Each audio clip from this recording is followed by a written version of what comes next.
We good? Awesome. So we'll just open up for questions here for Coach Collins. Start up front right here. Please raise your hand and we'll get a mic to you.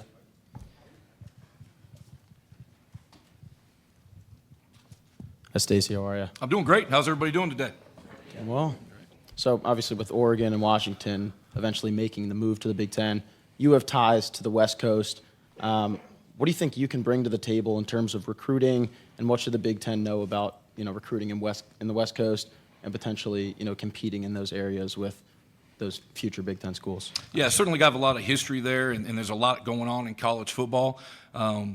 Right now, I'm really focused on what we're doing from a special team standpoint. We had a great walkthrough this morning. Got another special teams meeting and work to do this afternoon. So that's where our primary focus is all the outside stuff's working, and we're excited about where we're at, the work our players are doing as we continue to grow and develop these young men. Follow up on that too. What has impressed you so far, I guess, just from this first week of camp? I think a lot of the depth and competition that you're seeing, and we've got, you talk about the specialists, we've got a lot of competition in that specialist room and continue to grow and develop those guys. They came in ready to go, ready to compete from the start, and that's been exciting to watch. I love watching the guys that we have from a special team standpoint continue to grow and develop from the fundamentals and the scheme, and the young guys we've added in that mix. And so that's been the part over 3 practices, and as we head in our 4th today, that we continue to watch. They got great energy, they got great effort, and we'll continue to master those fundamentals as we develop the schemes throughout this camp. We'll go up in front here to Rich and then Dan. Stacy, over here to your right. Who are the candidates in the return game, and is Nick Singleton still among those in the kickoff return game? Yeah, from a kickoff return standpoint, absolutely, Nick's still in the mix. Nick did a tremendous job for us last year. Katron Allen, both those guys had got a lot of reps for us. With that, guys that seen a lot of action last year too. We're fortunate to get a lot of guys. Amari Evans is a guy that's got really good speed. Adding Trey Potts is a guy with a history of playing special teams. And then we got a crew of young guys that will continue to work and develop, continue to put those guys in situations. I think that's, especially when you get some young, talented players that, where different kicks are at, the timing and the spacing. But there's been some young guys that King Max got very good, really good ability, and Zion Tracy. And there's Elliott Washington has got elite speed. But there's some other young guys in that mix. We'll continue to work through it through 3 days, but it's been very, very solid. Daniel? Stacy, when you look at the kicking competition with Sander, Falcons, and Barker, what do you need to see from one of them to seize the job? What are the little things you're looking for from them? Yeah, great question. First of all, we're looking for consistency in overall, and I would say that in all our special teams. But right now, our focus has been just similar to what I talked about, from a situational standpoint, continue to put those guys in different situations. I would say this with both Sander and Falcons right now, they're striking the ball extremely well. They've done a great job in the offseason preparing them for themselves for this competition throughout camp. And I really like where Ryan Barker is as a freshman coming in. We'll go to Tyler over here. Yeah, right back here. Looking at your punting situation, we know Alex got some involvement last year, but you went out and pursued a transfer. I'm curious how Riley's done in preseason camp thus far, and if there's anyone else we need to make sure that we're aware of in that mix at punter. Well, certainly Alex, he got a chance to get in some game reps. Alex Buchetta got some game reps last year. He's continued to have had a good offseason and compete for us. Like what Riley did throughout the spring, he prepared himself well during the offseason. 3 practices in, you're still working through a lot. Gabe has done a nice job, so we've seen him. He's got a big leg, and Mitch Grove's here too. So there's a lot of competition, but we're just continuing to focus on the daily part of it. Me and Coach Frank will sit down once we get a chance to get through more parts of camp, but I like the growth and development that all 4 of those guys are doing. I like the competition that we have, and especially with punting, there's so many different situational punts that you got to work into. We'll grow and develop in that and look at it, but I like the work ethic they're putting in, and I like that they're competing every day. Any more questions for Stacy? We'll go up here to Daniel. Stacy, when you look at the bullets on the outside in the punting game, there are guys who had a pretty big impact these past couple of years. We know that Malik is back, but who else is standing out in that group? Yeah, and then guys should bring up a returner too. Is Daquan Hardy? He's done a great job as both a punt returner and a kick returner.